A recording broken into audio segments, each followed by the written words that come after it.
ये बहुत स्पष्ट है कि ये महिला आरक्षण बिल की बात नहीं थी, ये परसीमन की बात थी। और परसीमन इनको इस आधार पर करना था जिसमें इन्हें जाति को के आंकड़े नहीं देखने की जरूरत होती और अपनी मनमानी करने की पूरी स्वतंत्रता मिलती। तो ये बिल्कुल मुमकिन ही नहीं था कि विपक्ष उनका साथ दे।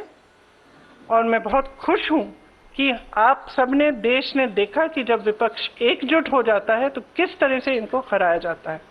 किसी ने मुझे पूछा आते हुए कि ब्लैक डे है, आप ये सरकार कह रहे हैं कि ब्लैक डे है। ब्लैक डे इनके लिए इसलिए है क्योंकि पहली बार इनको धक्का लगा जो लगना चाहिए था। आज की महिलाओं की समस्याएं बहुत ज्यादा बढ़ रही हैं, संघर्ष बढ़ रहा है। बेवकूफ नहीं है महिलाएं, सब कुछ देख रही हैं। वो पीआर, मीडियाबाजी वो अब नहीं चलेगी। कुछ ठोस करना है तो आप 2023 में जो सर्वसहमति से जो विधेयक पास हुआ था, पारित हुआ था, सारे दलों ने उसका समर्थन किया था, उसको लाइए।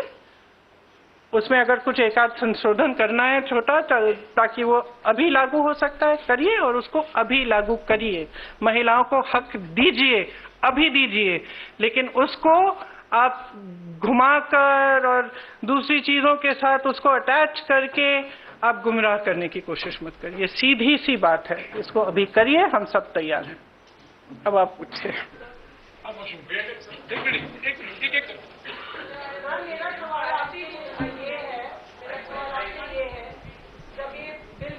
उसके बाद मेरा सवाल आपसे ये है कि जब ये बिल गिरा उसके बाद लगातार सरकार की तरफ से कहा जा रहा है कि राहुल गांधी ने फ्लोर ऑफ द हाउस में बोला कि बिल पास करना है तो मौजूदा परिस्थिति में 1 सेकंड में आप मौजूदा सीट पर पास कर दीजिए 543 पे।